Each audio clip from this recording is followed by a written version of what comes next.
Experience કહેવાનો છો, તમારા સબ્જેક્ટ નવા ઇન્ટ્રોડ્યુસ થાય છે અને એ પણ આવા સિનારીઓમાં તો કાઇન્ડ ઓફ તમારા માટે એક યાદગીરી રહી જશે કે તમે ફાઇનલ યરમાં કેવા ટાઈમમાં આવ્યા હતા. ઓકે, તમે આજે માર્કેટિંગ ચાલુ કરો છો, તમારો મેનેજમેન્ટનો આ વખતેનો સબ્જેક્ટ છે માર્કેટિંગ. તમને સેમેસ્ટર 2માં પણ આવી ગયું છે, પણ એ પ્રોડક્ટ માર્કેટિંગ હતું અથવા તો ઇન્ડસ્ટ્રીયલ માર્કેટ હતું. અહીંયા હવે તમને સર્વિસીસ મતલબ કે સર્વિસ ફોર્મ જે હોય એ કઈ રીતે માર્કેટિંગની એક્ટિવિટી કરે એના ઉપર ફોકસ્ડ તમને આખો તમારો ચેપ્ટર આખો તમારો સિલેબસ છે. તમારો સિલેબસનું નામ માર્કેટિંગ મેનેજમેન્ટ ઇન પ્રેક્ટિસ, પણ એનો મેઇન માર્કેટિંગ ઉપર ફોકસ કરવામાં આવે છે સર્વિસીસ ફોર્મ. બરાબર, તો આજે આપણે વિડીયો પણ લઈએ છીએ. એની અંદર પહેલાં હું સિલેબસ ઇન્ટ્રોડક્શન લઉં છું 4 યુનિટનો, એના પછી આપણે આગળ વધશું. હવે કાઇન્ડ ઓફ એવું થશે કે ટોપિકથી થોડુંક ફ્લિપ થશે, મતલબ કે સબ્જેક્ટ શું છે માર્કેટિંગ, પણ તમને સેકન્ડ ચેપ્ટર કે સેકન્ડ યુનિટ એનો છે ને એ રિટેલિંગ ઉપર છે. કાઇન્ડ ઓફ થોડું આગળ પાછળ થશે. કમ્પ્લીટલી 4 યુનિટ તમારા સર્વિસીસ ફોર્મ ઉપર છે નહીં, એટલે એ ધ્યાનમાં રાખજો. Service marketing and customer relationship management એ તમારો યુનિટ 1. અને બીજું કે સબ ચેપ્ટર્સ આનામાં નથી, એક જ યુનિટ, જેમ કેમ તમને લાસ્ટ સેમમાં હતું એ રીતે એક છે. તો પહેલો યુનિટ એનું નામ છે સર્વિસ માર્કેટિંગ એન્ડ CRM, મતલબ કે કસ્ટમર રિલેશનશિપ મેનેજમેન્ટ શું છે પછી કહું. તો આની અંદર તમને 2 ટોપિક્સ ભણવાના છે પહેલા યુનિટની અંદર. પહેલા તો સર્વિસીસ એટલે શું, એનો મીનિંગ અને એનાથી રિલેટેડ બધા એના ટાઈપ્સ છે, એના કેરેક્ટર્સ છે, આ તે એવું બધું. દેન તમને એના ઉપરથી સર્વિસ માર્કેટિંગ ઉપર સ્વિચ થવાનું છે કે સર્વિસ ફોર્મ છે એ બધી પોતાની માર્કેટિંગ કઈ રીતે, કારણ કે ઓબ્વિયસલી પ્રોડક્ટ તમે વેચી હોય અને તમે માર્કેટિંગ કરો અને એનાથી તમે સર્વિસ આપવાની માર્કેટિંગ કરો તો એ બંનેના ઓબ્જેક્ટિવ્સમાં, બંનેની એક્ટિવિટીઝમાં ઘણો જ ડિફરન્સ આવી જાય. ઓકે, સો આ તમારો સર્વિસ માર્કેટિંગનો ટોપિક. પછી તમે સ્વિચ થશો CRM ઉપર, કસ્ટમર રિલેશનશિપ મેનેજમેન્ટ. એ તમારો સેકન્ડ મેઇન કન્સેપ્ટ છે યુનિટ 1નો. એના બધા પોઈન્ટ્સ તમને આપેલા છે. પહેલા હું ચાલુ થાઉં છું સર્વિસીસ ઉપરથી. પહેલા સર્વિસનો મિનિંગ તો એની ડેફિનેશનમાં છે ને તમને એવું કંઈક કીધેલું છે કે તમે ગુડ્સ ટ્રાન્સફર કર્યા સિવાય સામેવાળી પાર્ટીને અગર તમે સેટિસ્ફેક્શન આપો છો એટલું જ કે જેટલું તમે ગુડ્સ ટ્રાન્સફર કરીને આપી શકો. તમે ઓનરશિપ પણ ટ્રાન્સફર નથી કરતા તો પણ સામેવાળી પાર્ટીને તમે એવું કંઈ કમર્શિયલ એક્ટિવિટી આપો છો કે જેનાથી એને સેટિસ્ફેક્શન મળે છે, તો એની અંદર આવે સર્વિસની અંદર કહેવાય ડેફિનેશન. કાઇન્ડ ઓફ આપણે ખબર હોય કે સર્વિસ એટલે શું છે, પણ આપણે આમ ડેફિનેશન લખવા બેસીએ તો આપણે કોઈ વર્ડ્સ આવે નહીં એમ માઇન્ડમાં. તો એના માટે આ લોકોએ ક્લિયર અમુક 2-3 વર્ડ્સ યુઝ કરેલા છે એ કે એક પાર્ટીને એટલે કે સામેવાળી પાર્ટીને સેટિસ્ફેક્શન મળવું જોઈએ, સેકન્ડ ગુડ્સનો ટ્રાન્સફર ન થયેલો હોવો જોઈએ, અને થર્ડ જે પાર્ટી સર્વિસ આપે છે એના બદલામાં એને પણ કંઈક મળવું જોઈએ, એને પણ સામે કંઈક રિટર્ન મળવું જોઈએ. તો એને કહેવાશે સર્વિસીસ. અહીંયા સેવાની વાત નથી થતી, મતલબ એ ગુજરાતીમાં કહેવાય તો સેવા જ છે. અહીંયા કમર્શિયલ એક્ટિવિટી તરીકે સર્વિસની વાત કરેલી છે. તો સર્વિસનો મિનિંગ ડેફિનેશન બોલી નાખું છું એકવાર ફરીથી કે ઓનરશિપ ટ્રાન્સફર નથી થતી, ગુડ્સ ટ્રાન્સફર નથી થતા, છતાં પણ સામેવાળી પાર્ટીને એટલે કે જે સર્વિસ લે છે એને સેટિસ્ફેક્શન મળે છે અને જે સર્વિસ પ્રોવાઈડર છે એને એના બદલામાં એનું કાંઈક રિટર્ન મળે છે. તો આવી એક્ટિવિટીને કહેવાય છે સર્વિસીસ. એનો મિનિંગ સેકન્ડ તમે એના કેરેક્ટર સ્ટડી કરવાના છે. અને કેરેક્ટર્સ મતલબ મેઇન કેરેક્ટર્સ 5 જ છે, બસ એવા જ ટાઈપના કે એક કેરેક્ટર એનામાં નહોતો તો પેરિશેબિલિટી મતલબ કે ટકે નહીં, થોડોક ટાઈમ રહીને ખતમ થઈ જશે. થોડોક ટાઈમ શું તમે સર્વિસ આપી દો એટલે જે સર્વિસ ડિરેક્ટલી શું થઈ જાય, ખતમ થઈ જાય. ગુડ્સનું એવું ન હોય, મેં કોઈ પણ કાર ટ્રાન્સફર કરી છે તો એ કાર એની પાસે રહેશે જ્યાં સુધી એને યુઝ કરે છે, જ્યાં સુધી એને સેલ કરતો નથી. પણ સર્વિસ એ પોતા પાસે રાખી નહીં શકે. મેં સર્વિસ આપી દીધી ત્યાં જ સર્વિસ શું થઈ જશે, સ્ટોપ થઈ જશે, પૂરી થઈ જશે. એનો મતલબ સર્વિસીસ પેરિશેબલ નેચરની છે, તો એ એનો એક કેરેક્ટર થયો. પછી સેકન્ડ એનો કેરેક્ટર આવે છે માની લો ઓનરશિપ. તો સર્વિસીસમાં હું ઓનરશિપ ટ્રાન્સફર કરતી નથી, તો એ પણ એક એનો કેરેક્ટર છે કે એનામાં ઓનરશિપ ટ્રાન્સફર નથી થતી. ફોર એક્ઝામ્પલ આનામાં જ લખેલું છે કે અગર તમે કોઈ ડે માટે હોટલ રૂમ બુક કરો છો તો એને સર્વિસ કહેવાશે. એના લીધે હોટલ જેને રૂમ બુક કરાયું છે એ હોટલનો માલિક કે રૂમનો માલિક બની જશે નહીં. મતલબ કે સર્વિસીસમાં ઓનરશિપની કોઈ જાતની ટ્રાન્સફર થતું નથી. એ પણ એનો એક કેરેક્ટર છે. તો આવા 5 કેરેક્ટર તમને મેઇન આવે છે સર્વિસીસના, એ પણ આપણે ચેપ્ટર ચાલુ કરશું એટલે જોઈ લઈશું. પછી ટાઈપ્સ ઓફ સર્વિસ માર્કેટિંગ. હવે સર્વિસ માર્કેટિંગ એટલે શું? સર્વિસ ફર્મ જે છે એ માર્કેટિંગ માટે કઈ કઈ સ્ટ્રેટેજી બનાવે છે અથવા તો પોતાનો બિઝનેસ વધારવા માટે એ કઈ કઈ એક્ટિવિટી ઇન્ક્લુડ કરે છે, એ શેનામાં આવશે? માર્કેટિંગમાં, મતલબ સર્વિસ માર્કેટિંગમાં. એના ટાઈપ્સ તમને અહીંયા પૂછ્યા છે. ટાઈપ્સમાં એના છે ને મેઇન 3 જ ટાઈપ છે, જેમાં ચાર્ટ બનાવેલું છે એ પ્રમાણે બોલી નાખું છું ખાલી ઉપર પરથી કે અગર કંપની કે ઓર્ગેનાઇઝેશન પોતે આવી માર્કેટિંગ કરે તો એને ઇન્ટરેક્ટિવ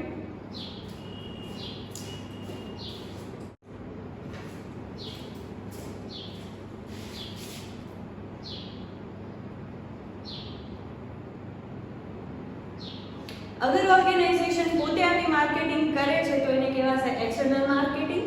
अगर ऑर्गेनाइजेशन પોતાના એમ્પ્લોઈઝ ને આવી માર્કેટિંગ કરે છે તો એને કહેવાશે ઇન્ટરનલ માર્કેટિંગ. અને અગર ફર્મના એમ્પ્લોઈઝ છે એ બારે કસ્ટમરને જઈને આવી માર્કેટિંગ કરે છે તો એને કહેવાશે ઇન્ટ્રોએક્ટિવ માર્કેટિંગ. હવે ડિટેલમાં આપણે પછી સમજશું, અત્યારે એનો કાંઈ મિનિંગ નથી, ખાલી એના મેં 3 ટાઈપ્સ છે, મતલબ કશું કેટલો નાનો છે શો કરવા માટે ખાલી મેં કીધું છે. પછી next factors affecting service marketing. તો ઓબ્વિયસલી માર્કેટિંગને અફેક્ટ કરતા ફેક્ટર્સ અમુક હશે, પણ સર્વિસ માર્કેટિંગને ફેક્ટર્સ જે અફેક્ટ કરે છે એ થોડા ચેન્જ થશે. તો આ ટાઈપનો ક્વેશ્ચન પણ એનામાં આપણે જોવાનું છે. તો આ તમારું સર્વિસીસ વાળો ટોપિક. સેકન્ડ તમારો ચાલુ થાય છે CRM, કસ્ટમર રિલેશનશિપ મેનેજમેન્ટ. પહેલા તો એનો મીનિંગ શું છે અને એનો પ્રેક્ટિકલ એક્ઝામ્પલ આપું. કસ્ટમર રિલેશનશિપ મેનેજમેન્ટ એટલે સાદી લેંગ્વેજમાં કહું તો ગમે એ રીતે કસ્ટમરના ટચમાં રહેવું. બહુ સારા એક્ઝામ્પલ આપું તો અમુક ફર્મ્સ કે જે ખરેખર CRMમાં બિલીવ કરે છે, જનરલી મેઇનલી એરટેલની એડ્સ આવે છે, બરાબર, એ લોકો કસ્ટમર પર્સન મને બંને એટલું તમને કસ્ટમર તરીકે એનામાં સારું સેટિસ્ફેક્શન મળશે. શું કામ? એમ કહેવાય કે CRMની એક્ટિવિટી બહુ જ એક્ટિવ છે. સેમ એવું કોઈ પણ વેબસાઇટ કે કોઈ પણ એવી જગ્યા કે જ્યાં કસ્ટમરના પ્રોબ્લેમ્સને સિન્સિયરલી ધ્યાનમાં લેવામાં આવે છે અને એને કહેવાય ને કે જલ્દીથી એને સોલ્વ કરી આપવામાં આવે છે તો એની CRM એક્ટિવિટી એની બહુ એક્ટિવ છે એવું માનવામાં આવે. તો કસ્ટમર રિલેશનશિપ મેનેજમેન્ટ એટલે નામમાં જ આવી ગયા કે કસ્ટમરથી રિલેશન જે તમારો છે, જે તમારો કોન્ટેક્ટ છે ને તમે મેન્ટેન કરો છો, તો એ CRMની અંદર ઇન્ક્લુડ થાય છે. હવે એનો પ્રેક્ટિકલ એક્ઝામ્પલ આપું કે એ કઈ રીતે થાય. અગર ઓનલાઈન ફોર્મ છે તો એ કઈ રીતે કરશે CRMની એક્ટિવિટી? ફીડબેક લઈને, બરાબર, રેટિંગ્સ લઈને, પછી એના ઉપરથી જો કોઈ ક્વેશ્ચન્સ કે કોઈ કમ્પ્લેન્ટ્સ આવી હોય તો એ થોડા જ સમયમાં સોલ્વ કરીને, પછી તમે જોયું જ હશે કે ઘણી બધી વેબસાઇટમાં અત્યારે એવું થઈ ગયું છે કે તમને કોન્સ્ટન્ટ મતલબ 24/7 તમને મેસેજિંગની સર્વિસ મળતી હોય કે મતલબ કે કોલ્સ તમે અમુક ટાઈમ ડ્યુરિંગ જ કરી શકો કોઈ પણ કમ્પ્લેન્ટનો કે તમને કાંઈ ઇન્કન્વિનિયન્સ રહેતો, પણ મેસેજની તમને કોન્સ્ટન્ટ સર્વિસ મળતી હોય કે તમે એવું જે કમ્પ્લેન્ટ છે તમે મેસેજમાં કરો તો તમને ઓપરેટેડ આન્સર એનામાંથી મળી જાય.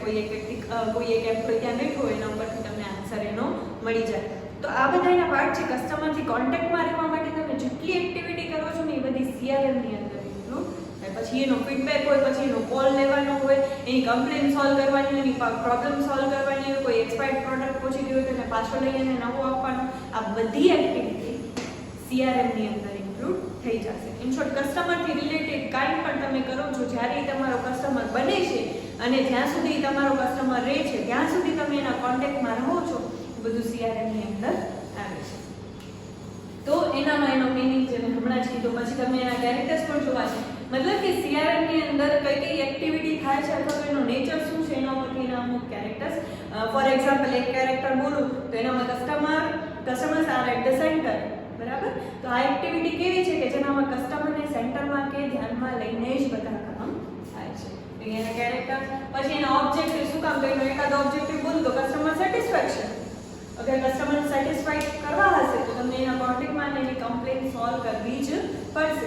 તો એ એનો એક ઓબ્જેક્ટિવ થયો. તો ઓબ્જેક્ટિવ્સ. પછી એનાથી એડવાન્ટેજીસ એ તમને ધ્યાનમાં લેવાના છે. સેમ એડવાન્ટેજ એ થાય કસ્ટમર સેટિસ્ફાઈડ છે તો એ અગેન બીજી પરચેસ કરશે તો તમારા માટે એડવાન્ટેજ થશે. સેકન્ડલી તમારી એનામાં ગુડવિલ પણ સંચવાશે અગર તમે તરત કમ્પ્લેન સોલ્વ કરી આપો છો તો. પછી એનામાં મેજરિંગ કસ્ટમર સેટિસ્ફેક્શન કરીને એક ક્વેશ્ચન આવે છે. એનામાં તમને ઓકે શું કામ આવું આવે છે? કારણ કે CRM એક્ટિવિટી કરવાનો મેઇન ઓબ્જેક્ટિવ તમારું શું છે? Customer satisfaction. તો પછી તમારી CRM એક્ટિવિટીથી તમારા કસ્ટમર સેટિસ્ફાઈડ છે કે નહીં એ મેજર કરવા માટેની 3 થી 4 મેથડ્સ તમને આપેલી છે. એ 3 થી 4 મેથડ ઉપરથી તમે મેજર કરી શકો કે તમારા કસ્ટમર સેટિસ્ફાઈડ છે કે નહીં, છે તો કેટલા સેટિસ્ફાઈડ છે, પર્સન્ટેજમાં કે અલગ અલગ રીતે શો થાય છે.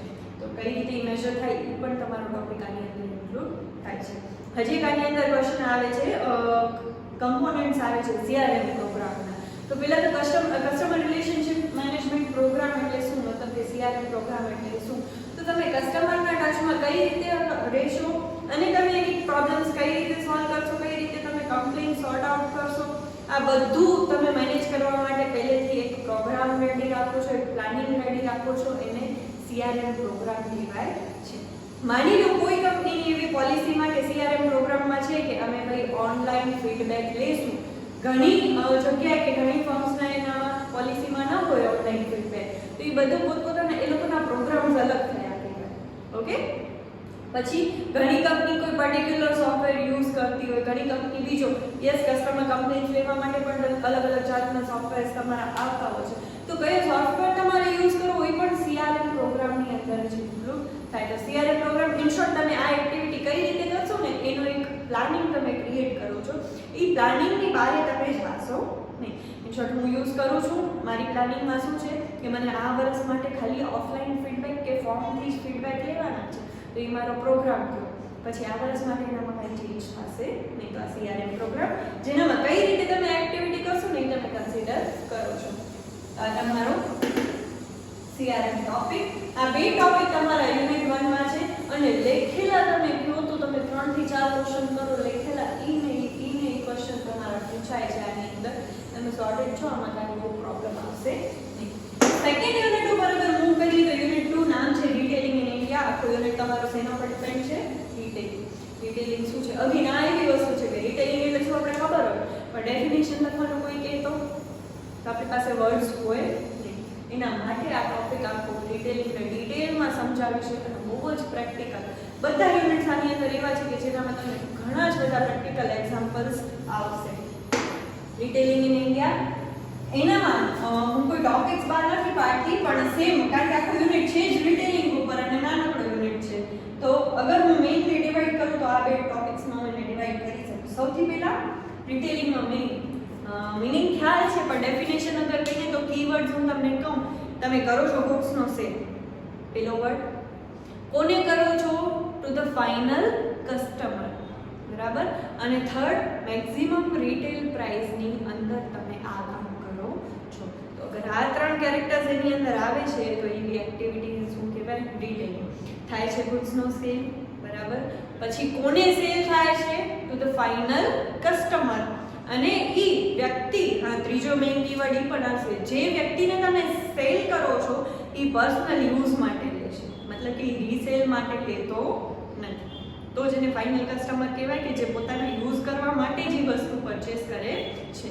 અગર એ રીસેલ કરવા માટે પરચેસ કરતો હોય તો એને કસ્ટમર ન કહેવાય ને, મતલબ કે તો પછી શું કહેવાય જશે? એ અગેન સેલર કહેવાય જશે કે ટ્રેડર કહેવાય જશે.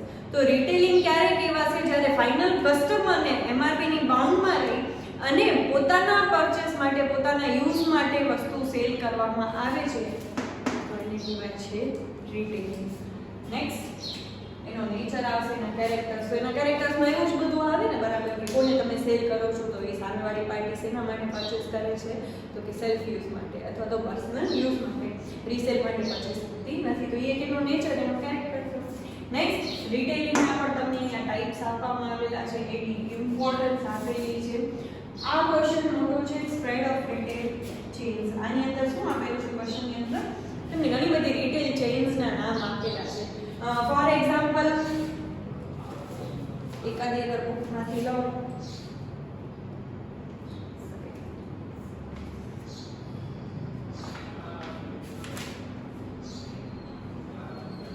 ઓકે, આમાં ફર્સ્ટ એક્ઝામ્પલ છે શોપર સ્ટોપનો. બસ એવી રીતે તમને સેમ લાઇફસ્ટાઇલ સ્ટોર્સ છે તો તમને એક એક્ઝામ્પલ થયું કે રિટેલિંગ ચેઇન છે. રિટેલિંગ ચેઇનનો મીનિંગ શું?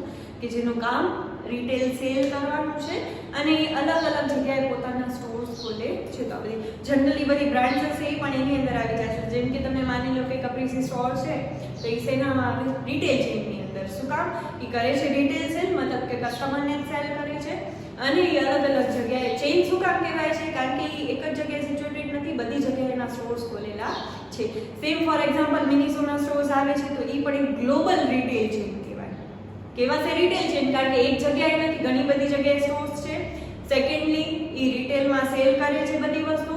અને થર્ડ કે એ એકથી વધુ કન્ટ્રીમાં છે. બરાબર? મેઇનલી આઈ થિંક જેપેનીઝ બ્રાન્ડ છે. તો અગર જેપેનીઝ સ્ટોર છે તો એ એકથી વધુ કન્ટ્રીમાં છે તો એને ગ્લોબલ રિટેલ ચેઇન કહેવાશે. આપણે અહીંયા મોસ્ટ ઓફ ખાલી ઇન્ડિયાના તમને રિટેલ ચેઇન્સ આપેલા છે તો એ તમને જોવાના છે. અહીંયા એક એકની ઇન્ફોર્મેશન આપી હશે કે XYZ યરમાં ચાલુ થયું હતું કે આના આટલા આટલા સબ યુનિટ્સ છે કે આટલી આટલી જગ્યાએ આ છે, એવું બધું તમને આ ક્વેશ્ચનમાં આપેલું છે. Spread of retail chains. અને નેક્સ્ટ ટોપિક અગર હું ડિવાઈડ કરું તો એ કહેવાશે spread of shopping malls in India. આનામાં શોપિંગ મોલ્સની હિસ્ટ્રી આખી તમને આપેલી છે અને શું કામ ઇમ્પોર્ટન્ટ બન્યા છે આજના ટાઈમમાં એ પણ તમને એની ઇમ્પોર્ટન્સ પણ આપેલી છે. એનામાં એક મેઇન વર્ડ ઇમ્પોર્ટન્સમાં એ લોકોએ શું લખ્યું છે એનામાં એક મેઇન લાઈન છે એટલે કહી દઉં કે જનરલી શું કામ શોપિંગ મોલ્સ? કારણ કે બધી એક્ટિવિટી એક જ જગ્યાએ થાય છે એટલે શોપિંગ મોલ્સનો ટ્રેન્ડ મને વધ્યો છે ઇન્ડિયાની અંદર. શું કામ? કે એનામાં બધી એક્ટિવિટી થાય છે, થિયેટર મળશે, રેસ્ટોરન્ટ્સ પણ હશે, સાથે શોપિંગ પણ થશે, ઘણી બધી એક્ટિવિટી એક સાથે થશે. એના માટે શોપિંગ મોલની ઇમ્પોર્ટન્સ હવે ધીમે ધીમે ઇન્ડિયામાં વધી છે. અત્યારે તો બંધ છે. તો spread of shopping malls in India એમ કરી અને એક આખો એક ક્વેશ્ચન આની અંદર આપેલો છે. હવે તમારા યુનિટ 1 અને યુનિટ 2. ઓકે, તમારો યુનિટ 3 નામ છે. ઓકે, તમારો ટોપિક એકદમ સ્વિચ થઈ જાય છે. Rural marketing in India. Okay, marketing છે એટલે ખાસ માર્કેટિંગનો જ કામ 4 યુનિટમાં, પણ અલગ અલગ ટોપિકના રિગાર્ડિંગ થશે. જેમ કે પેલો સર્વિસ માર્કેટિંગ હતો, હવે થર્ડ તમારો છે કે રૂરલ એરિયામાં માર્કેટિંગ કઈ રીતે કરવું, ગામડાના વિસ્તારમાં કઈ રીતે તમે માર્કેટિંગ કરવું. હવે સર્વિસ ઉપર ડિપેન્ડ નથી, મતલબ કે એનામાં પ્રોડક્ટની પણ વાત થાય છે અને સર્વિસની પણ વાત થશે. All over topic, all over marketing. તો હવે તમે સમજો છો કે ભાઈ કમ્પેરેટિવલી રૂરલ એરિયામાં પ્રોડક્ટ વેચવા માટે માર્કેટિંગ કરવી એનું કામ અને કોઈ અર્બન એરિયામાં કે સિટીમાં કરવું એ બેમાં ઘણો જ ડિફરન્સ આવી જાય છે. જેમ કે તમે જોશો તો પેલા મેગીના 5 રૂપીસના જે તમને પેકેટ્સ મળતા એ હવે અહીંયા ઓછા થઈ ગયા હશે, બંધ થઈ ગયા હશે, કારણ કે જનરલી બધા મોટો પેકેજ પ્રિફર કરે છે. પણ હજી તમે ગામડામાં જાશો તો ત્યાં તમને બધી વસ્તુના નાના નાના પેકેટ્સ તમને મળશે. શું કામ? ગામડામાં એ કામ કરે છે, ત્યાંના લોકો એ રીતે પરચેસ કરવાનું પ્રિફર કરે છે એટલે માર્કેટિંગ કરવાની રીતે લોકોની ત્યાં ચેન્જ થઈ જશે. સેમ અગર ગામડામાં કોઈ પણ પ્રોડક્ટની માર્કેટિંગ કરવી છે તો એ તમને સોશિયલ મીડિયામાં નહીં આપે. એની માર્કેટિંગ માટે પેલી વેન્સ આવશે, જે વેનમાં ખબર છે પેલો જે રીતે વાહન લઈને માર્કેટિંગ થતી હતી એ રીતે થશે. પછી કાં તો ઘણી જગ્યાએ પેપર્સ ડિસ્ટ્રીબ્યુટ કરવામાં આવશે. ઇવન પેપર્સ નહીં તો ટીવીમાં એડ્સનું ત્યાં ઇમ્પોર્ટન્સ વધુ હશે. શું કામ? કે લોકોમાં થોડુંક એ પ્રમાણેનો ચેન્જ આવી જાય છે સિટી એરિયાના લોકો કરતાં. ત્યાં તમને કસ્ટમરની માર્કેટિંગ અલગ રીતે કરવી પડે છે કમ્પેરેટિવલી સિટીની કરતાં. તો બસ એ તમને અહીંયા સ્ટડી કરવાનું છે. એનામાં કેવા કેવા ટોપિક છે? પહેલાં તો રૂરલ માર્કેટિંગ, તો એનો મિનિંગ, માર્કેટિંગનો મિનિંગ શું થાય? તમારો પ્રોડક્ટ સેલ કરવા માટે કે સર્વિસ આપવા માટે, એનો સ્કોપ વધારવા માટે તમે જે એક્ટિવિટીઝ કરો એ બધી માર્કેટિંગમાં આવે. અહીંયા એક ખાલી વર્ડ ઇન્ક્લુડ થઈ જશે કે તમે તમારો પ્રોડક્ટ સેલ કરવા કે સર્વિસ વધારવા માટે રૂરલ એરિયામાં જેટલી એક્ટિવિટી કરો છો એ બધી એક્ટિવિટીને કહેવાય છે રૂરલ માર્કેટિંગ. તો આ એનો મિનિંગ. પછી એની ઇમ્પોર્ટન્સ, શું ઇમ્પોર્ટન્ટ છે? તો હવે પહેલાંના ડેટા કરતાં અત્યારની વાત કરું ને તો આપણું 65 to 70% માર્કેટ મોટી મોટી કંપનીની જેમ કે હિન્દુસ્તાન યુનિલિવરની, બરાબર. આવી જનરલી કંપનીઝ બધી છે જે કહેવાય ને ફાસ્ટ મૂવિંગ કન્ઝ્યુમર ગુડ્સ બનાવે છે, એવા ગુડ્સ કે જે ડે ટુ ડે લાઈફમાં તમે યુઝ કરો. જેમ કે વોશિંગ પાવડર તો એ ફાસ્ટ મૂવિંગ કન્ઝ્યુમર ગુડ્સમાં આવશે, ટૂથપેસ્ટ એનામાં આવશે. તો એવી વસ્તુઓ બનાવતી જે કંપનીઝ છે ને એનો ઇન્ડિયાની અંદર 65 to 70% સેલ કે માર્કેટિંગ રૂરલ એરિયામાં થાય છે. શું કામ? કારણ કે અહીંયા રૂરલ એરિયાનું જ પ્રમાણ વધુ છે ઇન્ડિયાની અંદર.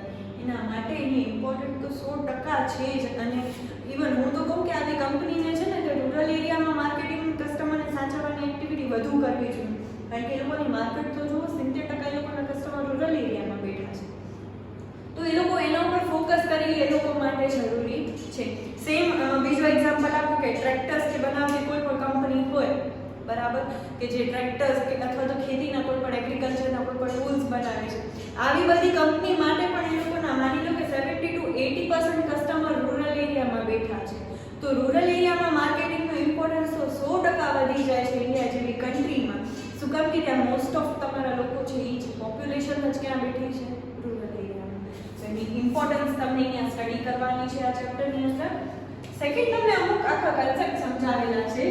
રૂરલ કન્ઝ્યુમર એક આખું ટોપિક છે, રૂરલ એન્વાયરમેન્ટ, એની અંદર અલગ અલગ ફેક્ટર્સ આપેલા છે. જેમાં પહેલો ફેક્ટર રૂરલ કન્ઝ્યુમર, તો એ ક્વેશ્ચનની અંદર રૂરલ કન્ઝ્યુમર કેવા હોય, એમના કેરેક્ટર્સ શું છે, એ કઈ રીતની માર્કેટિંગ પ્રિફર કરે છે, કઈ રીતની પ્રાઇસિંગ પ્રિફર કરે છે, બરાબર. તો એ લોકોના બધો આખો નેચર મતલબ રૂરલ કન્ઝ્યુમર વિશે બધા જ ટોપિક તમને આ ક્વેશ્ચનની અંદર આપેલા છે કે કન્ઝ્યુમર કેવા હોય છે, એનું નેચર શું હોય છે, એ શેમાં માને છે, એવું બધું. સેકન્ડ, રૂરલ માર્કેટના ડ્રાઈવર્સ મતલબ કે એવી કંપનીઝ કે એવા ઓર્ગેનાઇઝેશન કે જે લોકો રૂરલ માર્કેટને ઇન્ફ્લુઅન્સ કરે છે. તો એમાં એ જ આવે એફએમસીજી વાળા, જે કંપની એફએમસીજી ગુડ્સ બનાવે છે, મતલબ ફાસ્ટ મૂવિંગ કન્ઝ્યુમર ગુડ્સ બનાવે છે, જે ડે ટુ ડે લાઈફમાં બધા જ લોકો યુઝ કરવાના છે, બરાબર. તો તમે અત્યારે કોઈ પણ એવા રૂરલ એરિયામાં, સાવ હું તમને બેકવર્ડ એરિયામાં નથી કહેતી, પણ તમે રેગ્યુલર એરિયામાં થશો તો ત્યાં ભલે એ લોકો પાસે કદાચ કોઈ લેટેસ્ટ ટેકનોલોજી નહીં હોય, પણ ટૂથપેસ્ટ બધા યુઝ કરતા હશે, બરાબર. એ લોકો પાસે કદાચ કોઈ બીજી ટેકનોલોજી કે કોઈ મશીનરી નહીં હોય, પણ સોપ તો બધા યુઝ કરતા જ હશે. અને એ બે તમે ન લોકો એમ લીધું કે આલો સાવ બેકવર્ડ એરિયા છે ને કાંઈ પણ એ લોકો યુઝ નથી કરતા, આવું બધું દાતણ કરી નાખીશું તો કપડાં ધોવા એ લોકો વોશિંગ પાવડર કે બાર યુઝ કરતા જ હશે. ઇન શોર્ટ, રૂરલ માર્કેટના ડ્રાઈવર્સ કોને કહેવાશે? આવી બધી કંપનીઝને કે જે રૂરલ એરિયામાં આવું બધું સેલ કરે છે. એવા ડ્રાઈવર્સનો મતલબ કે એવી કંપનીઝના કેરેક્ટર કે એ લોકો કઈ રીતે વિચારવું જોઈએ એ લોકોને, તો એ બધું તમને રૂરલ માર્કેટ ડ્રાઈવર્સમાં જોવા મળશે. પછી એની પ્રોબ્લેમ્સ, ઓકે, એની લિમિટેશન હદ વગરની છે, કારણ કે તમને બધીને હું ન કહી શકું કે બધા ઉપર એમ ન કહી શકું કે બધે એવા જ હોય છે, પણ જનરલ સેન્સમાં તમે પણ માનતા હશો કે કોઈ પણ એક વસ્તુ વેચવા માટે કે એની અહેમિયત શું છે, એની ઇમ્પોર્ટન્સ શું છે, એ તમને ગામડામાં જઈએ અને કોઈ એક ઘરમાં સમજાવવો હશે તો તમને 2 કલાક મિનિમમ લાગી શકશે, અને એના ઉપરથી પણ ચાન્સ છે કે સામેવાળી વ્યક્તિ એને સમજશે નહીં, કારણ કે એ લોકો ડાઉટફુલ છે આપણા રિગાર્ડિંગ, અને એ લોકો જે આટલા ટાઈમથી એ લોકોના રિચ્યુઅલ્સ આવે છે એને એ લોકો મૂકવાના નથી. એની પ્રોબ્લેમ્સ મતલબ રૂરલ એરિયામાં જઈને માર્કેટિંગ કરવી, એની પ્રોબ્લેમ્સ તો 100%, એની લિમિટેશન્સ ઘણી બધી છે, કેમ કે એ લોકો આટલા ટાઈમથી જે પ્રોડક્ટથી ટેવાઈ ગયા હશે ને પછી એ લોકો નવો પ્રોડક્ટ અડોપ્ટ કરવા માટે ટાઈમ લગાડશે ઘણો બધો, ભલે ને એ નવો પ્રોડક્ટ ગમે એટલો સારો હોય. ફોર એક્ઝામ્પલ હું તમને કહું તો એ લોકો ઘણા ટાઈમથી આપણે ઇન્ડિયામાં હવે સાંભળી ગયા છે કે બેબી પ્રોડક્ટ્સ માટે જોન્સન એન્ડ જોન્સન બરાબર છે, અથવા તો એનું નામ આપણે પહેલેથી સાંભળેલું છે. હવે એના ઉપર એટલો કેસ થયો કે મિનરલ ઓઇલ્સ ને આ તે યુઝ કરે છે જે બેબીઝની સ્કિન માટે સારું નથી, એના વગેરે વગેરે એવું થયું. એના પછી હિમાલય ઇન્ટ્રોડ્યુસ થયું, બરાબર, એને માર્કેટ પકડી. તો હિમાલયની માર્કેટ શું હતી? સિટી એરિયામાં તરત ડેવલપ થઈ ગઈ જ્યારે એને બેબી પ્રોડક્ટ્સ કાઢ્યા અને એ લોકોએ લોન્ચ કર્યા. પરંતુ એ લોકોને રૂરલ માર્કેટમાં હજી સુધી પ્રોબ્લેમ આવે છે. શું કામ? કસ્ટમર ત્યાંના ટેવાયેલા છે, એ લોકો કહેવાય ને રૂઢિચુસ્ત છે એકદમ. એ લોકોએ જે મોઢા ઉપર નામ આવી ગયું જોન્સન્સ, પછી એ લોકો બીજો ટોપિક અપનાવતા પહેલાં, બીજો કોઈ પણ પ્રોડક્ટ અપનાવતા પહેલાં 100 વાર વિચારશે. કદાચ સિબામેડ અને ડવની તો ભાન પણ નહીં હોય એ લોકોને કે એ લોકો પણ બેબી પ્રોડક્ટ્સ બનાવે છે. તો બસ આવી પ્રોબ્લેમ્સ અમુક આવે છે. જેમ કે સેમ વેમાં આગળ હું કહું તો ભલે પતંજલિ હમણાં સારી આખી લોન્ચ કાઢી છે, બધું બિસ્કિટ્સની વેરાયટી ઘણી છે, પણ એ લોકો પાર્લેથી ટેવાયેલા છે, તો એ લોકોની પાસે નવો બિસ્કિટ આપણે ખવડાવવો હશે તો આપણે એટલી માથાકૂટો કરવી પડશે. ત્યાં ક્યાંક જઈ અને એ લોકો કદાચ એ લોકોના મગજમાં બેસશે કે ના, પાર્લેની જગ્યાએ આ પણ બિસ્કિટ સારું છે. આવી બધી પ્રોબ્લેમ્સ એની અંદર આવે છે. સેકન્ડલી, માર્કેટિંગ કરવામાં પણ તમને પ્રોબ્લેમ આવે. તમે કમ્યુનિકેશન કઈ રીતે કરો? કોઈ એક એવો વ્યક્તિ રાખવો જોઈએ કે ત્યાં જઈને કચ્છી ફળફળ બોલી શકે ને એને કન્વિન્સ કરી શકે. ઓકે, પછી અમુક કમ્યુનિકેશનના મીન્સ ત્યાં જવા માટે વ્હીકલ્સના પણ ઇશ્યુ થાય ઘણીવાર, કે જો રોડ્સ તમારા આગળ પાકા નથી તો તમને એના વ્હીકલ્સ પણ એ રીતના યુઝ કરવા પડશે. માની તમે કોઈ ડેઝર્ટ એરિયામાં જાઓ છો ત્યાં કદાચ તમારી ગાડી કે તમારું ટુ વ્હીલર ચાલશે નહીં. તો આવા બધા પ્રોબ્લેમ્સ એની અંદર આવે છે. બેઝિકલી કહું તો કંઈ ડોમિનોઝને આવીને ખુલી શકવાનું નથી, કારણ કે કેટલી બધી એ લોકોને પ્રોબ્લેમ્સ આનામાં આવી શકે છે. એના પછી તમે આનામાં સ્ટડી કરવાનું છે product and pricing strategy in rural market. આવી બધી જે કંપનીઝ છે ને એ સિટી કરતાં રૂરલ એરિયા માટે પ્રોડક્ટની સ્ટ્રેટેજી ચેન્જ કરી નાખ્યો. જેમ મેં હમણાં કીધું કે કંપની શું કરતી હોય કે અર્બન એરિયામાં તો એ લોકો 4 કે 6 પેક્સ વાળો મેગી પણ વેચશે, એટલે 6 પેકેટ સાથે આવે એ વાળી મેગીનો પેકેટ પણ એ લોકો અહીંયા સેલ કરે છે. અને વધુ પડતું એ જ કરે છે કારણ કે ખબર છે કે લોકો ભાઈ આવા માર્ટ્સમાં જવાના છે અને ત્યાંથી પરચેસ કરવાના છે. પણ એ જ કંપની રૂરલ એરિયામાં આવા પેકેટ નહીં ઠલવે. શું કામ? એ લોકોની પ્રોડક્ટ સ્ટ્રેટેજી ત્યાં માટે અલગ છે. સેમ કોઈ પણ શેમ્પૂ હોય તો અહીંયા એના મોટા પેક્સ વેચશે, મતલબ કે જનરલી સિટી એરિયામાં એના બોટલ્સ અને મોટા પેક રાખે છે, પણ તમે રૂરલ એરિયામાં જાઓ તો એના નાના પેકેટ્સ જ તમને ત્યાં વધુ પડતા જોવા મળશે. શું કામ? એ લોકોની પ્રોડક્ટ સ્ટ્રેટેજી એ લોકોને એવી રાખવી પડે કે રૂરલ કન્ઝ્યુમર જેનાથી ટેવાયેલા છે. એનો પણ રીઝન છે, અગર એ લોકોની ઇન્કમ લો છે તો એ લોકો આવી રીતે નાના નાના પેકેજ પરચેસ કરવાના છે. તો પ્રોડક્ટની સ્ટ્રેટેજી અને પ્રોડક્ટ પ્રાઇસ કઈ રીતે રાખવી ને એના માટે પણ એ લોકો રૂરલ એરિયા માટે અલગ સ્ટ્રેટેજી બનાવે છે. શું કામ? કે ત્યાં ઓછા પ્રાઇસના કે એ લોકોની ઇન્કમ ઓછી છે એના લીધે એવા વસ્તુઓ વધુ સેલ થશે. ડિસ્ટ્રીબ્યુશન તમારા ગુડ્સ તમને ત્યાં કઈ રીતે મોકલવા, કઈ રીતે કંપની ડિસ્ટ્રીબ્યુટ કરે એના રસ્તામાં પણ ચેન્જ આવી જશે. માની લો કે અહીંયા કોઈ પણ કંપની, ઓકે અમૂલનો તમે એક્ઝામ્પલ લો તો અમૂલ સ્ટોર્સ અહીંયા છે તો એ ડિસ્ટ્રીબ્યુશનનો એક રસ્તો થયો કે અમૂલે પોતાનો સ્ટોર જ ખોલી નાખ્યો અને અમૂલ પોતે ત્યાં બધા પ્રોડક્ટ્સ રોડ સુધીમાં મોકલાવી દેશે. પણ રૂરલ એરિયામાં અમૂલે પ્રોડક્ટ્સ વેચવા હશે તો એની ડિસ્ટ્રીબ્યુશન ચેનલ ચેન્જ થઈ જશે. એ શું કરશે? અહીંયાથી ગાડી ઉપાડી અને ત્યાંના જે નાના નાના રિટેલર્સ છે એને અમુક ઓછી ક્વોન્ટિટીમાં પ્રોડક્ટ પોતાના પહોંચાડી દેશે. તો ડિસ્ટ્રીબ્યુશનની ચેનલમાં પણ રૂરલ અને અર્બન એરિયામાં ચેન્જીસ આવે છે. અને કમ્યુનિકેશન મિક્સ મેઇન. તમે ગમે તો જ્યાં જઈને કોઈ મિક્સચરનો કહેવાય ને કે રજૂ કરશો કે ભાઈ અમારું મિક્સચર આ છે અને આ ટાઈપનું છે, નહીં માને એટલે નહીં જ માને. શું કામ? કમ્યુનિકેશન મિક્સ તમારું રૂરલ એરિયામાં અલગ રીતે એનામાં અફેક્ટ આવવું જોઈએ. પહેલાં એ લોકો શું જોશે? વસ્તુના ભાવ, ટેકનોલોજી કે કાંઈ ફરક પડતો નથી. હું રૂરલ કન્ઝ્યુમર્સની વાત કરું છું. હું એવા લોકોની વાત નથી કરતી કે જે નેત્રામાં રહી અને ત્યાં ઓડીમાં ફરે છે. એ આખા અલગ વસ્તુ થઈ જાય છે. ઓકે, હું રૂરલ કન્ઝ્યુમર્સની વાત કરું છું જેનો સ્ટેન્ડર્ડ ઓફ લિવિંગ અને ઇન્કમ લેવલ કેવો છે લો છે. કમ્યુનિકેશન મિક્સ રૂરલ એરિયાનો અલગ આવશે. ત્યાં જનરલી રેડિયોઝમાં, ટીવીમાં એવી બધી માર્કેટિંગ વધુ થશે કમ્પેરેટિવલી પેમ્પલેટ્સ એના કરતાં એ લોકો એનામાં વધુ બિલીવ કરશે. શું કામ? કે એક તો એજ્યુકેશન લેવલ પણ ઓછું છે તો તમને ત્યાં માર્કેટિંગ કરવી હશે તો તમને બની શકે એટલું લખાણમાં ન હોય એ પણ તમે એનામાં કન્સિડર કરશો. કમ્યુનિકેશન મિક્સ કઈ રીતે તમને માર્કેટિંગ કરવી છે ને એના રસ્તા અલગ અલગ એના છે. યુનિટ 4 તમારો હવે આખો ટોપિક તમારો સ્વિચ થાય છે એટલે રૂરલ કાઢી નાખજો મગજમાંથી. Case study in marketing. પહેલા તો કેસ સ્ટડી શું છે એનો મિનિંગ લઈને એનો ઓરિજિન કઈ રીતે છે. તમે ખ્યાલ હોય તો કોઈ પણ પેશન્ટ જાય ને કોઈ ડૉક્ટર પાસે તો એ કોઈ પણ ટ્રીટમેન્ટ લેવાની હોય કે ગમે એ હોય પહેલાં એનું કેસ પેપર બનશે જેની અંદર ડૉક્ટર બધી ઇમ્પોર્ટન્ટ વસ્તુઓ લખી નાખશે કે પેશન્ટને શું છે, એને કઈ પ્રોબ્લેમ છે.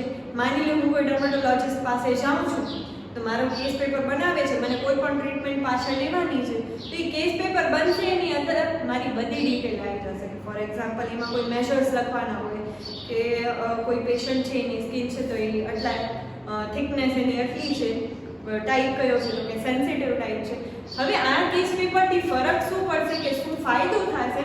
નેક્સ્ટ ટાઈમ જ્યારે હું પાછી વિઝિટ કરવા માટે જઈશ ત્યારે એને ફરીથી મને બધા ક્વેશ્ચન કરવા પડશે નહીં.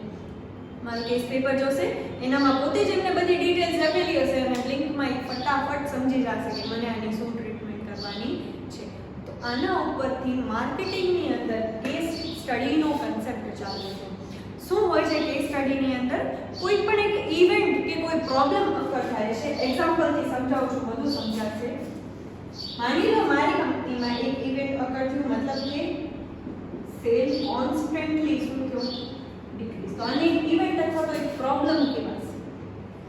હવે હું આના ઉપર સ્ટડી કરું છું અને નોટ્સ બધી લખી રાખું છું કે માની લો જાન્યુઆરી ટુ માર્ચમાં ડિક્રીઝ થયું. આ મારી પહેલી નોટ, બરાબર. કેટલો ડિક્રીઝ થયો? તો 30 to 35% ડિક્રીઝ થયો.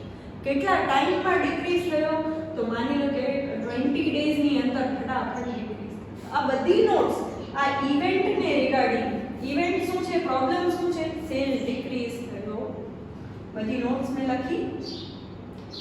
અમારો કેસ કહેવાશે. હવે હું શું કરીશ, આ કેસને સ્ટડી કરીશ, બરાબર. આખી ટીમ છે આ કેસને સ્ટડી કરશે. પછી આને સોલ્વ કરવા માટે બધા પોતપોતાના અલગ અલગ સોલ્યુશન આપશે.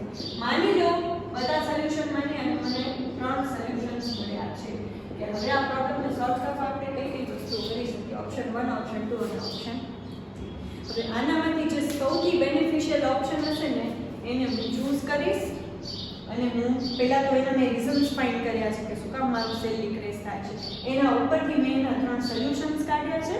એના ઉપરથી જે મને સૌથી બેનિફિશિયલ સોલ્યુશન લાગશે એને હું અપ્લાય કરીશ. માની લો ઓપ્શન 3 અપ્લાય કરું છું અને આ પ્રોબ્લેમને હું ધીમે ધીમે સોલ્વ કરું છું. શું બેનિફિટ થશે? એક તો આની પ્રોબ્લેમ તમને ખબર પડી ગઈ, આના રીઝન્સ તમને ખબર પડી ગયા, એટલે હવે બીજી વાર ગમે ત્યારે માની લો 6 વર્ષ થઈને જાન્યુઆરીથી માર્ચની વચ્ચે અગેન 30 થી 35% ડિક્રીઝ થાય છે તો રીઝન તમારી પાસે લખેલા પડ્યા હશે. તમને ફરીથી એને સ્ટડી કરવા પડશે.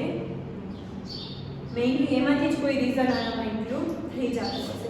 અને બીજું બેનિફિટ શું થશે કે રીઝન તમને ખબર પડી ગઈ તો તમારી પાસે સોલ્યુશન પણ લખેલા પડ્યા હશે. એટલે તમને બીજી વાર ફરીથી આ કે પ્રોબ્લેમ સ્ટડી કરવાની જરૂર નહીં પડે અગર તમે ઇનિશિયલી કેસ સ્ટડી કરી રાખ્યું. તો આ તમારો કેસ સ્ટડીનો કન્સેપ્ટ અને એનો મીનિંગ. હવે એનો ઓબ્જેક્ટિવ શું છે કેસ સ્ટડી કરવાનો? તો પહેલી વસ્તુ તો એ જ ઓબ્જેક્ટિવ છે કે કોઈ પણ પ્રોબ્લેમ સોલ્વ કરવાનો તમારો ઓબ્જેક્ટિવ છે. સેકન્ડલી તમારો ઓબ્જેક્ટ છે કે ફ્યુચરમાં પણ એ પ્રોબ્લેમ અગર રિપીટ થાય છે તો તમારી પાસે સ્ટડી કરેલું પડ્યું હશે. અને થર્ડલી જે ટીમ તમે બનાવી હશે ને એમ્પ્લોઈઝની એનો પણ ધીમે ધીમે નોલેજ કે એનો ડિસિઝન લેવાનો પાવર ઇન્ક્રીઝ થશે. અને તમને તમારા કસ્ટમર વિશે ખબર પડશે કે શું કામ આવું થાય છે, કારણ કે તમે સ્ટડી કરશો એટલે તમને રીઝન્સ આવશે કે શું કામ સેલ તમારો ડિક્રીઝ થાય. કેસ સ્ટડી એનો મીનિંગ. પછી એના કેરેક્ટર્સ તમને જોવાના છે. ફોર એક્ઝામ્પલ એકાદો કેરેક્ટર કહું તો ઓબ્જેક્ટિવ સ્ટડી છે, મતલબ કે આ સ્ટડી કોઈ એક હેતુ માટે થાય છે. હેતુ વગર કોઈ આ સ્ટડી કરવાનું નથી કે હાલો મને મજા આવીને મેં કેસ સ્ટડી કરી, એમ નહીં થાય. કોઈ પ્રોબ્લેમ કે કોઈ ઇવેન્ટ અરાઇઝ થશે પછી જ કેસ સ્ટડી કરવામાં આવશે. આવા એના કેરેક્ટર્સ. પછી એનો ઓબ્જેક્ટિવ શું છે? પ્રોબ્લેમ સોલ્વ કરવાનો. ઓકે, એવા એના ઓબ્જેક્ટિવ્સ, એનું ઇમ્પોર્ટન્સ અને એની લિમિટેશન. ફોર એક્ઝામ્પલ એક લિમિટેશન તો આનામાં ખર્ચો થવાનો છે. ઓકે, તો એ એની લિમિટેશન છે. અને લાસ્ટ અને ઇમ્પોર્ટન્ટ ગાઈડિંગ પ્રિન્સિપલ્સ. તમને કેસ સ્ટડી કઈ રીતે કરવું જોઈએ તો ફોર એક્ઝામ્પલ એકાદો ગાઈડિંગ પ્રિન્સિપલ એનો કહું તો વસ્તુ કેવી હોવી જોઈએ? અનબાયસ હોવી જોઈએ. તમે કેસ સ્ટડી કરો છો પણ તમારા માઇન્ડમાં એવા કોઈ પહેલેથી સેટ કરેલી ધારણાઓ છે તો કેસ સ્ટડીનો તમારો રિઝલ્ટ સાચો આવશે નહીં. મતલબ કે તમે સ્ટડી નવેસરથી કરવા જાઓ તમારા માઇન્ડમાં કોઈ બાયસીસ હોવા જોઈએ નહીં. કે માની લો કે સેલ ડિક્રીઝ થાય છે, એ જ એક્ઝામ્પલ કન્ટિન્યુ કરું તો સેલ મારો ડિક્રીઝ થાય છે. હું આને સ્ટડી કરું છું, હવે મારા માઇન્ડમાં બાયસ છે કે ના કંપનીમાં તો હર ટાઈમ મતલબ કે જાન્યુઆરીથી માર્ચમાં તો હંમેશા સેલ ડિક્રીઝ થાય જ છે, એનું કોઈ પર્ટિક્યુલર રીઝન જ નથી. તો આ મારા માઇન્ડમાં બાયસ કહેવાય. અગર હું આની સાથે સ્ટડી કરીશ તો મને સાચો સોલ્યુશન મળવાનો નથી. તો એના અમુક ગાઈડિંગ પ્રિન્સિપલ્સ છે કે આ રીતે કેસ સ્ટડી થશે ને આ પ્રિન્સિપલ્સ ફોલો કરીને તો જ એના રાઈટ રિઝલ્ટ્સ તમને મળશે અને તો જ એનો બેનિફિટ તમને મળશે. નહીં તો તમને કેસ સ્ટડીનો કોઈ બેનિફિટ મળવાનો નથી. ફરીથી હું રિવાઇઝ કરી દઉં છું તમારા 4 યુનિટ. પહેલો યુનિટ તમારો આખો સેના ઉપર છે, સર્વિસ માર્કેટિંગ અને કસ્ટમર રિલેશનશિપ મેનેજમેન્ટ ઉપર. સેકન્ડ યુનિટ તમારો છે રિટેલિંગ અને શોપિંગ મોલ્સ ઉપર, મતલબ કે ઇન્ડિયામાં રિટેલિંગ કઈ રીતે થાય છે. થર્ડ યુનિટ તમારો આખો છે રૂરલ એરિયામાં માર્કેટિંગની એક્ટિવિટી તમે કઈ રીતે કરશો. અને ફોર્થ યુનિટ તમારો આખો સેના ઉપર છે કેસ સ્ટડી ઉપર. કેસ સ્ટડીમાં કઈ રીતે હોય છે? આમાંથી કોઈ એક ક્વેશ્ચન હોય છે અને એના ઓરમાં તમને અમુક કેસ સ્ટડી આપેલા પણ હોય છે. જનરલી આ વર્ડ તમે આઈ થિંક MBA ની કોઈ પૂછા કરી હશે તો એમાં તમે જનરલી આ વર્ડ સાંભળેલો હશે કેસ સ્ટડીનો. એની અંદર આ મેઇનલી યુઝ થાય છે. તો તમને ઓરમાં એક કેસ સ્ટડી પણ આપેલો છે. કઈ રીતે કે તમે કોઈ પણ એક કંપનીનો ડેટા આખો પેરેગ્રાફ વાઇઝ લખેલો હોય અને નીચે 6 થી 7 ક્વેશ્ચન પૂછેલા હોય. પેરેગ્રાફમાંથી તમને એના ક્વેશ્ચન્સ ગોતી અને એના સોલ્યુશન પોતાની રીતે વિચારીને તમને આપવાના હશે. તો આવું પણ તમને ક્વેશ્ચનમાં એક પૂછાય છે ઓરમાં. કાં તો આમાંથી કોઈ એક ક્વેશ્ચન હશે, કોઈ બે ક્વેશ્ચન એના ઓરમાં તમને એક કેસ સ્ટડી આપેલું હશે તો એ તમને સ્ટડી કરીને એનો લખવાનું. બુકમાં પણ પાછળ અમુક કંપનીના તમને કેસ સ્ટડીઝ આપેલા છે તો એ પણ આપણે એમાંથી એકાદ બે રીડ કરીને સમજાવશું કે કઈ રીતે એનામાં લખવાનું હોય છે. તો તમારા 4 યુનિટ્સ તમે અગર પ્રેક્ટિકલી વાત કરીએ ને તો તમારા 6 સેમેસ્ટરમાં સૌથી મેનેજમેન્ટમાં કોઈ પ્રેક્ટિકલ સબ્જેક્ટ હોય છે તો એ સેમ 5નું છે. કારણ કે અહીંયા 4 એ વસ્તુ તમને તમારી નજર સામે થતી વસ્તુઓ તમને અહીંયા સ્ટડી કરવાની છે. તો તમારો ઇઝીએસ્ટ અને બહુ પ્રેક્ટિકલ સબ્જેક્ટ તમારો છે. નેક્સ્ટ લેક્ચરથી જ આપણે એના ક્વેશ્ચન ચાલુ કરી નાખશું અને હોમવર્ક પણ આપણે લઈ લઈશું. એટલે સિન્સિયરલી કામ ચાલુ કરી નાખજો. બુક્સ પરચેસ ન કરી હોય તો ફટાફટ